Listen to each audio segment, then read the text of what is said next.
Hello everybody, welcome to career study Himachal. तो आज का हमारा जो टॉपिक रहेगा उसमें हम जो आपका जून 2021 का एचपी टेट आर्ट्स का पेपर है तो उसके ऊपर आज जो है बेसिकली हमारा इंग्लिश के ऊपर डिस्कशन रहेगा। आप सभी को बता दूं कि एचपी टेट आर्ट्स में आपको इंग्लिश के 30 क्वेश्चंस आते हैं और अलग अलग डिफरेंट जो है ग्रामर के टॉपिक से आपको ये क्वेश्चंस जो है वो पूछे जाते हैं। तो इन्हीं क्वेश्चंस के ऊपर आज हमारा डिस्कशन रहेगा। इनको अच्छे से हम समझेंगे, करेंगे, जो भी इनमें रूल्स यूज हुए हैं वो करेंगे और जो जो चीजें इंपॉर्टेंट होगी वो मैं आपको वन बाय वन बताऊंगी। और इससे पहले मैं आप सभी को बता दूं कि अगर आप एचपी टेट के लिए प्रिपेयर करना चाहते हैं तो आपके लिए एक ही जगह पे आप सारे एचपी टेट्स के लिए प्रिपेयर कर सकते हैं और हर एक सब्जेक्ट के लिए प्रिपेयर कर सकते हैं। तो आपको करना है सिर्फ इतना है कि करियर स्टडी ऐप जो है वो आप डाउनलोड करिए अपने आप फोन में और वहां पे आपको चाहे एचपी टेट मेडिकल है, नॉन मेडिकल है, आर्ट्स है, शास्त्री है, एलटी है, किसी भी एचपी टेट के लिए अगर आप प्रिपेयर कर रहे हैं तो वहां पे आपको रिकॉर्डेड क्लासेस मिलेंगी, लाइव डाउट सेशन मिलेंगे, स्टडी मटेरियल नोट्स मिलेंगे, sectional and full length mock test मिलेंगे। तो ये सारी चीजें जो है वो आपको हमारे कोर्सेज में यहाँ पे मिलेंगी और कोर्सेज के ऊपर अभी डिस्काउंट चल रहा है तो आपको डिस्काउंट के लिए यूज करना पड़ेगा हमारा CS लाइव, जो कि क्या है, कोड है। अगर आप कूपन कोड यूज करते हैं तो आपको 20% डिस्काउंट मिलेगा और आपको कोर्स सिर्फ 999 रुपए में मिलेगा। मतलब बहुत ही मिनिमम अफोर्डेबल प्राइस में आपको कोई भी कोर्स, चाहे वो मेडिकल के लिए है, नॉन मेडिकल है, आर्ट्स है, शास्त्री है या एलटी है, तो आपको बहुत ही मिनिमम प्राइस पे जो है ये यहाँ पे मिलेगा। तो आपको करना सिर्फ इतना है, डाउनलोड करना है करियर स्टडी ऐप। साथ ही साथ यहाँ पे आपको बेस्ट जो है फैकल्टी मिलती है जो कि आपको डिफरेंट सब्जेक्ट्स पढ़ाएंगे और सभी टीचर्स बहुत ही ज़्यादा एक्सपीरियंस्ड है और सभी आपके एग्जाम पॉइंट ऑफ व्यू से हर एक चीज़ को ध्यान में रखते हुए जो है कोर्सेज को बनाया गया है। तो अगर आप एचपी टेट की तैयारी करना चाहते हैं तो आज ही डाउनलोड करें करियर स्टडी ऐप और वहां पे आप कोर्सेज को एनरोल कर सकते हैं। ठीक है, तो चलिए आज का सेशन जो है वो स्टार्ट करते हैं। तो इंग्लिश पार्ट करेंगे। ये आपको मैं बता दूं कि ये आपका जो एचपी टेट का पेपर है, एचपी टेट जून 2021 का ये पेपर है आर्ट्स का। ठीक है, एचपी टेट आर्ट्स का जून 2021 का जो पेपर है इंग्लिश का, उसमें हम इंग्लिश सेक्शन को करेंगे। तो चलिए स्टार्ट करते हैं 31st क्वेश्चन से।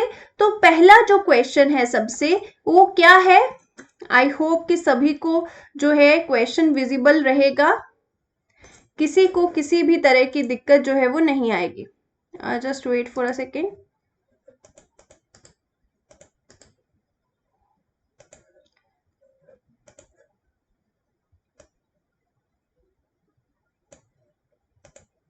चलिए तो स्टार्ट करते हैं आज का फर्स्ट क्वेश्चन।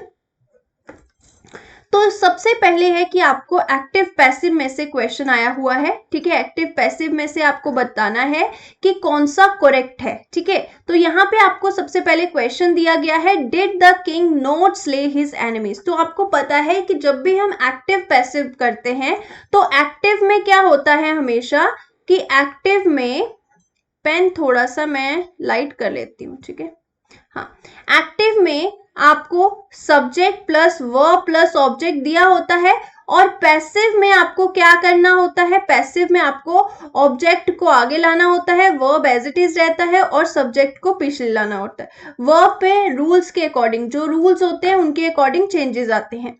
तो चलिए इसको समझते हैं। Did the king not slay his enemy. जब भी आप चाहे पैसिव वॉइस कर रहे हो, चाहे आप नरेशन कर रहे हो, सबसे पहले जो चीज देखनी है वो क्या है कि आपको देखना है कि टेंस कौन सा यूज हुआ है इसमें।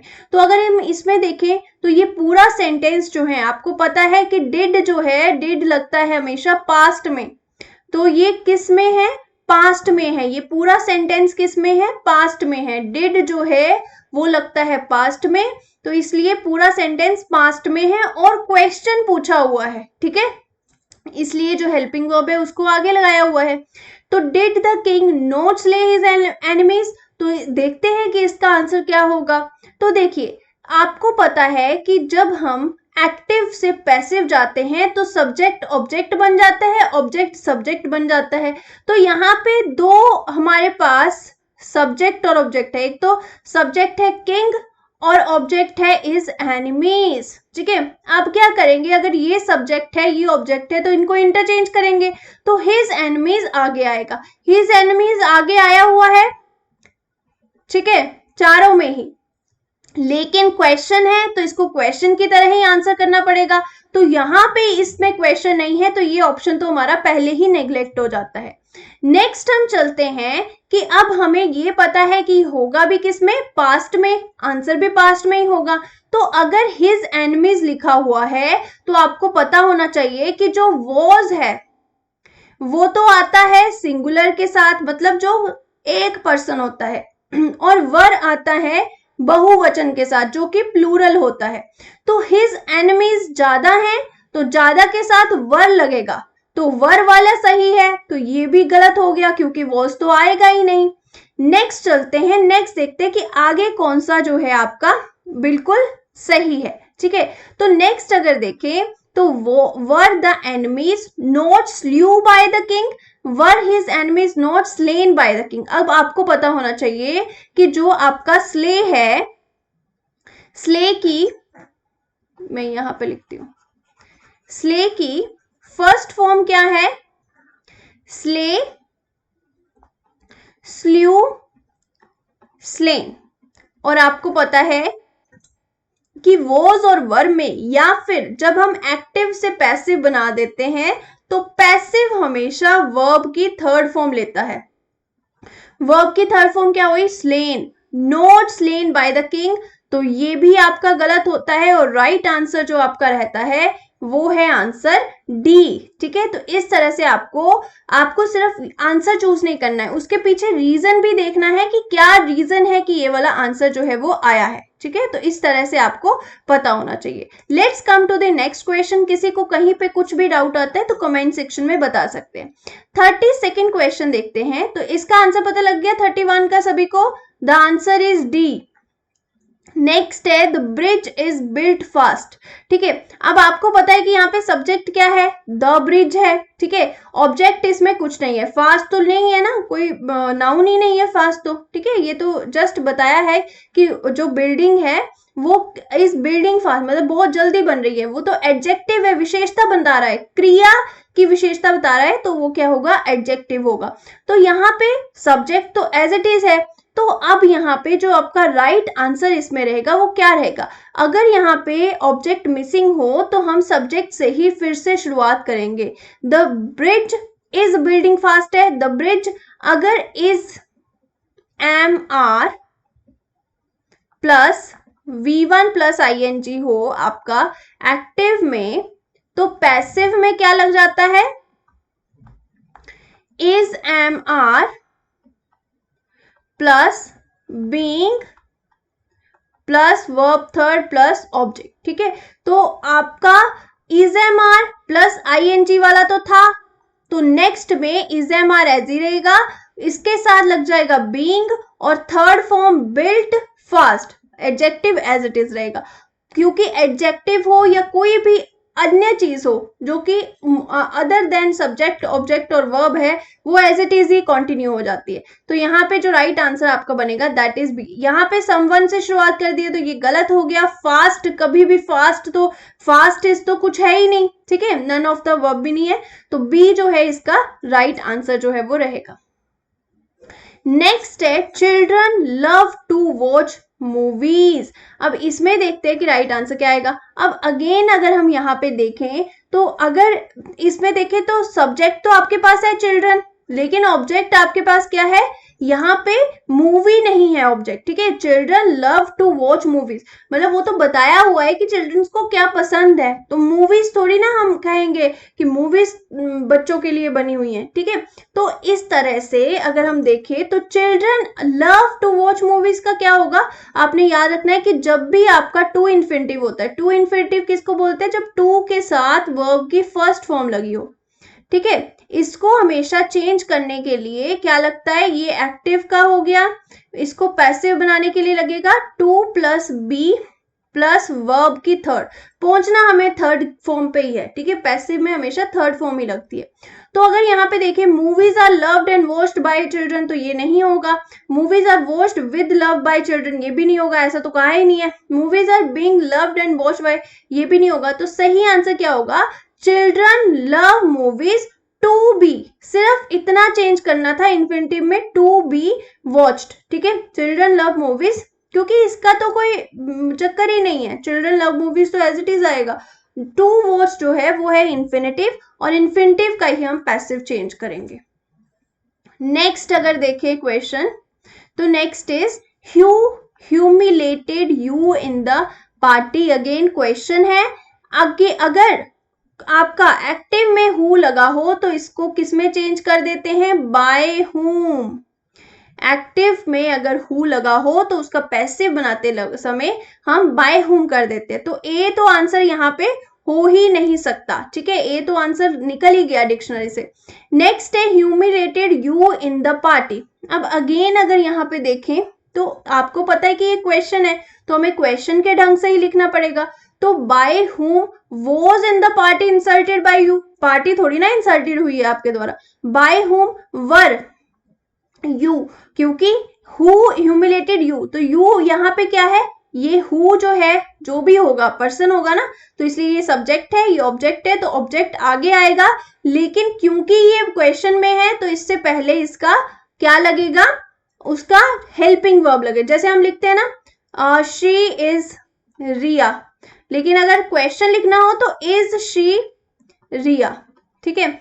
अगर ऐसे लिखते हैं हु आर यू, तो हमेशा देखो कि WH वर्ड, जो भी WH वर्ड होगा उसके बाद जो है हेल्पिंग वर्ब आता है, फिर हमारा कोई भी अदर सब्जेक्ट या ऑब्जेक्ट लगता है। तो वर यू के साथ वर आता है, बिल्कुल सही है। थर्ड फॉर्म आएगी वर के साथ, पैसिव में थर्ड फॉर्म आती है। In the party as it is लिखो जाना है। तो सी जो है इसमें राइट आंसर रहेगा। ये भी राइट आंसर नहीं रहेगा, क्योंकि अगर आप ऐसे लिख देते हो ना by whom you were insulted in the party, तो फिर यहाँ पे क्वेश्चन नहीं बनता। WH वर्ड के बाद अगर आपने यू लगा दिया या आई लगा दिया या फिर आपने ही लगा दिया, शी लगा दिया, तो उसका कोई सेंस नहीं रह जाता, फिर वो सिंपल सेंटेंस बन जाता है, क्वेश्चन मार्क नहीं रहता। WH के बाद अगर आप हेल्पिंग वर्ब लगा रहे हो, जैसे वॉज है, वर है, वुड है, शुड है, तब ये क्वेश्चन रहता है। तो यहाँ पे हमें क्वेश्चन को क्वेश्चन ही रखना, तो सी जहाँ यहाँ पे बिल्कुल सही आंसर है। और ये पूरा का पूरा कोर्स आपके लिए डिजाइन किया हुआ है HPG के जो आर्ट्स का कोर्स है, तो आप करियर स्टडी पे जाके जो है इसको पूरा का पूरा कोर्स जो है वो मेरा देख सकते हैं, जहां पे आपको हर एक टॉपिक जो है वो बहुत ही अच्छे से एक्सप्लेन किया होगा। हर एक टॉपिक जो है वो यहाँ पे आपको फुल उसमें मिलेगा डिटेल में, सो दैट कि आप अपने डाउट्स वहां पे अच्छे से क्लियर कर पाए। नेक्स्ट आपके पास आता है his behaviour has really amazed us, ठीक है। तो यहाँ पे अगर हम देखें तो अगेन ये आपका हिज बिहेवियर क्या है, सब्जेक्ट, और अस क्या है, अगेन यहाँ पे ऑब्जेक्ट। तो आपको पता है कि अस का क्या बन जाता है, वी, तो सब में वी है, ठीक है। वी के साथ क्या लगता है आपने देखना है। पहले सबसे पहले मैंने क्या बताया था कि टेंस कौन सा है मतलब प्रेजेंट है, तो आंसर भी प्रेजेंट में ही देंगे। तो वी हैव वाले ही सही होंगे, बाकी ये तो ऑप्शन से गया, ठीक है। फिर है हैज रियली, आपको याद रखना है कि जब भी हम एक्टिव में देखते हैं तो एक्टिव में अगर हैज के साथ वर्ब थर्ड लगी होती है तो उसका पैसिव बनाते समय हम क्या करते हैं, उसका पैसिव बनाते समय हैज या हैव, ठीक है, हैज या हैव के साथ लगी होगी ना थर्ड फॉर्म, तो पैसिव बनाते समय प्लस बीन लग जाता है, प्लस वर्ब की थर्ड फॉर्म लगती है। तो यहाँ पे देखिए really been, has really been amazed by his behaviour, तो एक तो ये है, और एक आपका है we had really been amazed at his behaviour. अब यहाँ पे देखिए तीन चीजें हैं, अमेज्ड बाय, अमेज्ड विद और अमेज्ड एट। अब राइट आंसर इसमें से कौन सा होगा? अमेज्ड एट, क्योंकि बाकी में रूल तो बिल्कुल सही था, लेकिन अमेज्ड जो वर्ड है इसके साथ हमेशा एट प्रपोजिशन ही लगती है। तो यहाँ पे जो राइट आंसर रहेगा that is the option D. Next आपका चलते हैं, worry is eating dash is hard. ठीक है, worry is eating dash is hard. तो यहाँ पे आपको बताना है कि 4 ऑप्शन दिए हैं आपको, इनमें से करेक्ट प्रेपोजिशन यूज करना है। ठीक है, जो कि हमें पोजीशन बताता है। प्रेपोजिशन क्या होता है? जो हमें पोजीशन बताता है किसी भी चीज की। तो यहाँ पे सबसे पहला ही फ्रेज है worry is eating dash his heart. ठीक है, तो यहाँ पे क्या आएगा? Worry is eating upon his heart. ठीक है, ये एक फ्रेज है। ठीक है, कि कोई चीजें आपके जो है भारी पड़ रही हैं दिल पे, तो यहाँ पे ईटिंग अपॉन हिज हार्ट आएगा। ठीक है, तो ये फिक्स्ड है और ये फ्रेज है, जैसे मुहावरा होता है। ठीक है, लोकोक्तियां होती हैं, तो उस तरह से ये फिक्स है, तो यहाँ पे अपॉन ही आएगा। नेक्स्ट है my son goes to office dash 9:30 बस। ठीक है, अब देखो यहाँ पे आंसर क्या आएगा? इन, ऑन, बाय या थ्रू। ठीक है, अब देखो बस में इन नहीं लगाते। ठीक है, इन द बस नहीं होता, क्योंकि यहाँ पे टाइम भी मेंशन है, तो टाइम के लिए लगेगा यहाँ पे ऑन। अब आप बोलोगे कि बाय के साथ, बस के साथ तो बाय भी लग सकता है, नहीं लग सकेगा, क्योंकि जब टाइम आएगा तो टाइम के साथ या तो एट लगता है या फिर ऑन लगेगा। ठीक है, तो यहाँ पे जो राइट आंसर आएगा दैट इज ऑन 9:30 बस, कि 9:30 वाली जो बस आएगी उसमें वो जाएंगे। और सेकेंड इसमें ये है कि जब भी हम कोई ऐसे व्हीकल की बात करते हैं जो कि पब्लिक व्हीकल हो, जैसे बस हो गया, ट्रेन हो गया, तो उसके साथ हम बाय यूज नहीं करते। ठीक है, तो उसके साथ हम ऑन यूज करते हैं। ठीक है, तो 2 रीजन हो गए कि यहाँ पे ऑन क्यों लगा है। नेक्स्ट क्वेश्चन देखते हैं, choose the correct model from the given option. तो यहाँ पे आपको करेक्ट बताना है कि कौन सा सही रहेगा।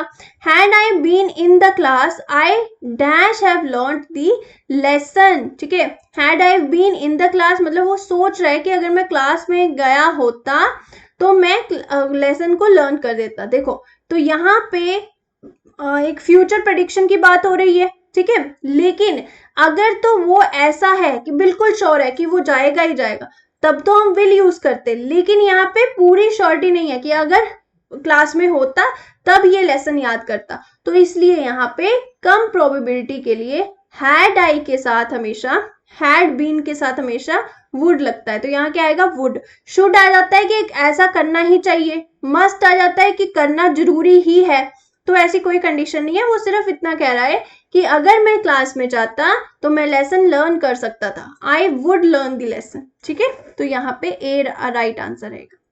Let's come to the next part. थोड़ा थोड़ा मैं इरेज कर लेती हूँ सो दैट कि मैं यहाँ पे थोड़ा लिख भी पाऊँ और आपको समझने में भी कोई दिक्कत ना आए। चलिए, नेक्स्ट आपके पास है which of the following pairs is correct. तो इसमें से आपको बताना है कि चारों में से सही कौन सा है। He is too gentle that he will not cheat you. He is so gentle that he can not cheat you. He is too gentle so he will cheat you. He is so gentle that he will not cheat you. अब यहाँ पे जो right answer क्या आएगा, देखिए सबसे पहले तो मैं आपको बता दूं कि जो टू वर्ड है ना, ये TOO, इसके साथ हमेशा कोई नेगेटिव वर्ड लगता है। नेगेटिव वर्ड मतलब जैसे कोई शैतान है, जैसे कोई कामचोर है, जैसे कोई बहुत ज्यादा बोलने वाला है। तो जो भी नेगेटिव वर्ड्स होंगे ना, नेगेटिव शब्द होंगे, उनके साथ जैसे टू लेट, ठीक है, टू अग्रेसिव, टू बैड, ठीक है, तो जो भी नेगेटिव वर्ड हैं उनके साथ हमेशा टू लगता है। ठीक है, ये आपको याद हो गया। तो ये और ये ऑप्शन तो हो ही नहीं सकते। बचे 2 ऑप्शन। अब देखो, ही is so gentle that he can not cheat you, कि वो इतना जेंटल है कि वो आपको चीट नहीं कर सकता। ही is so gentle that he will not cheat you, कि वो इतना जेंटल है कि वो आपको चीट नहीं करेगा।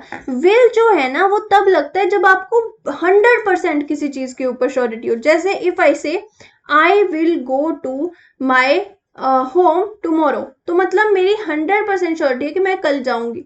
लेकिन यहाँ पे क्या है कि अगर वो इतना जेंटल है कि हो सकता है कि वो आपके साथ चीट ना करे, कैन नॉट चीट यू, ठीक है। तो यहाँ पे जो राइट आंसर रहेगा वो बी रहेगा, कि वो आपके साथ चीट नहीं कर सकता।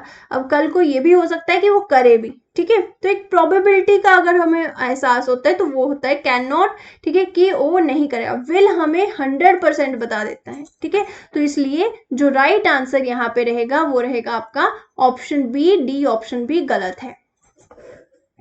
नेक्स्ट है scarcely had he seen his boss dash complete the sentence, ठीक है। तो हमेशा आपने एक बात याद रखनी है मेरी, द मोस्ट इंपॉर्टेंट बात, कि जब भी आपको scarcely दिखे सेंटेंस में या फिर hardly दिखे, ये दोनों दिखे, जैसे यहाँ पे scarcely लिखा है, यहाँ पे hardly होता, तो हमेशा याद रखना है कि इन दोनों के साथ हमेशा when ही लगता है।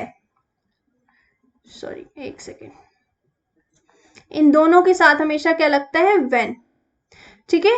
तो ये इन दोनों में से आएगा, ये तो पहले ही गलत हो गए, ठीक है। अब है यहाँ पे ran और run। अब देखो कैसे पता लगेगा, यहाँ पे क्या है, had है पास्ट, रन ran रन, तो सेकेंड फॉर्म कौन सी है, ran, तो आंसर आएगा ए, ठीक है। ए आंसर सही आएगा, क्योंकि जो पास्ट का सेंटेंस है ना वो हमेशा पास्ट में ही लिखा जाता है ना, तो वो कभी ऐसा नहीं होगा कि यहाँ से पास्ट शुरू हुआ या प्रेजेंट हो गया, नहीं। पास्ट से अगर शुरू हो गया कोई सेंटेंस तो उसमें पास्ट ही चलेगा, फिर वो प्रेजेंट भी नहीं होता, फिर वो फ्यूचर भी नहीं होता, ये बात याद रखनी है। नेक्स्ट है Khushwant sings the portrait of lady is an, तो जो खुशवंत सिंह की द पोर्ट्रेट ऑफ लेडी है वो क्या है, उनकी बायोग्राफी, मतलब मेरे बारे में जिसमें लिखा हो। ऑटोबायोग्राफी जो मैंने खुद लिखा हो और अपने ही बारे में लिखा हो। ड्रामा मतलब जिसका रियल लाइफ से कोई लेना देना ना हो। एपिक होता है जैसे हमारा महाभारत एपिक है, ठीक है, ग्रंथ कोई, ठीक है। तो यहाँ पे जो द पोर्ट्रेट ऑफ लेडी क्या है, ऑटोबायोग्राफी है। The right answer will be the option B. Past participle of breed, तो ब्रीड का पास्ट पार्टिसिपल क्या होगा, देखो ब्रीड, ब्रेड, ब्रेड। तो यहाँ पे जो राइट आंसर आएगा that is the option D, ठीक है, D is the right answer. Next है शी लव सिंगिंग, यहाँ पे सिंगिंग बताना क्या है, देखो इन्फिनेटिव का मतलब होता है, अगर टू सिंग लिखा होता, टू सिंग होता तो ये इन्फिनेटिव होता, तो ये तो है ही नहीं। जीरेंट है सिंगिंग, ठीक है। पास्ट आपको पता है पार्टिसिपल क्या होता है, वर्ब की थर्ड फॉर्म, ठीक है। वर्ब जो है, वर्ब अगेन, ये वर्ब भी नहीं है क्योंकि वर्ब तो लव है, सब्जेक्ट के बाद वाली वर्ब होती है, तो ये सिंगिंग यहाँ पे क्या है, द ऑप्शन सी, जीरेंट, C is the right answer. Next आपके पास आता है, मैं थोड़ा सा इरेज कर देती हूँ और मुझे प्लीज बताना कि आपको ये सेशन कैसा लगा, ठीक है, very very important for you. Choose a synonym nearest in the meaning, synonym क्या होता है, जो मीनिंग में बिल्कुल सेम हो, ठीक है। सेम मीनिंग में कौन सा है, देखो ऑडेसिटी है, ठीक है। ऑडेसिटी का हमने देखना है कि पहले तो मतलब क्या होता है, ठीक है। तो ऑडेसिटी होता है बोल्डनेस, ठीक है, मतलब अपने साहस को दिखाना, ठीक है। ऑडेसिटी का सेम मीनिंग क्या हो गया, boldness, D will be the right answer. Meekness भी होता है कोई भी चीज नम्रता से करना, ह्यूमिलिटी भी होता है विनम्रता से करना, फियरफुलनेस मतलब डर के साथ, तो ऑडेसिटी होता है बिल्कुल बोल्ड बन के, हिम्मत बन के सामने आना। नेक्स्ट है कॉन्ग्रुअस, कॉन्ग्रुअस के लिए जो सही वर्ड यहाँ पे रहता है वो रहता है, कॉन्ग्रुअस का मतलब होता है कॉनकॉर्डेंट, कॉनकॉर्डेंट का मतलब होता है सहमत होना, ठीक है, एक ही बात पे सहमत होना, तो यहाँ पे ए इसका राइट जो है वो मीनिंग रहेगा। चूज एंटोनिम, एंटोनिम का मतलब होता है जो ऑपोजिट हो, ठीक है, विपरीत हो, ठीक है। तो सबसे पहला वर्ड है ड्विंगल। तो ड्विंडल के लिए एंटोनिम ऑपोजिट वर्ड क्या होगा? तो ड्विंडल के लिए जो ऑपोजिट वर्ड होगा वो रहेगा, देखो, डिक्रीज, श्रिंक, एनकरेज या फिर ग्रो। अब यार देखो यहाँ पे डिक्रीज, श्रिंक, एनकरेज, इनमें से कुछ नहीं होगा, तो राइट आंसर होगा ग्रो। ठीक है, जो ग्रोथ दिखाए, जो बढ़ता जाए। ठीक है, इन द ड्विंडल मतलब जो कि बहुत ज्यादा ग्रो करे। सेटिएट के लिए सही वर्ड जो है वो क्या होगा? सेटिएट के लिए जो सही वर्ड रहेगा दैट इज द डिससेटिस्फाई। ठीक है, मैंने आपको वहां पे एंटोनिम सिनोनिम भी उस कोर्स में रखे हैं, तो ये भी आपके लिए बहुत ही हेल्पफुल होंगे। ठीक है, सेटिएट का मतलब होता है किसी को सेटिएट का ऑपोजिट होता है डिससेटिस्फाई, किसी को डिससेटिस्फाई करना। ठीक है, जैसे सेटिस्फेक्शन होता है कि किसी को अपने बिल्कुल संतुष्ट कर देना, तो असंतुष्ट कर देना। A word for of one voice. ठीक है, वन वॉइस, एक ही आवाज, तो इसके लिए जो राइट आंसर आएगा हैविंग दी एम्बिगुअस। ठीक है, अनएनोनिमस। अच्छा, एम्बिस तो हो गया जिसका डबल मीनिंग हो। ठीक है, जैसे आप लिखते हो वो एक वर्ड दिया जाता है आपको हिंदी में, और उसके आप डिफरेंट वर्ड लिखते हो कि इसको और क्या क्या बोल सकते हैं। ठीक है, वो होता है एम्बिगुअस, एनोनिमस। उसके बाद आता है अनएनोनिमस। ठीक है, ये होता है ऑफ वन वॉइस, जिसकी एक ही आवाज होती है।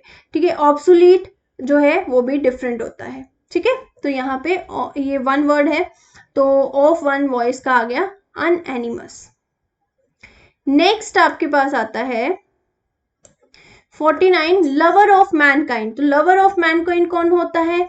The lover of mankind is known as the right answer is philanthropist. ठीक है, फिलैंथ्रोपिस्ट जो होता है वो होता है लवर ऑफ मैनकाइंड। ठीक है, और मिसएंथ्रोप ये भी पूछ सकते हैं, ये होता है हेटर ऑफ मैनकाइंड। ठीक है, तो लवर ऑफ मैनकाइंड पूछा है तो फिलैंथ्रोपिस्ट। ठीक है, मिसोगिनिस्ट जो वुमेन्स को हेट करे।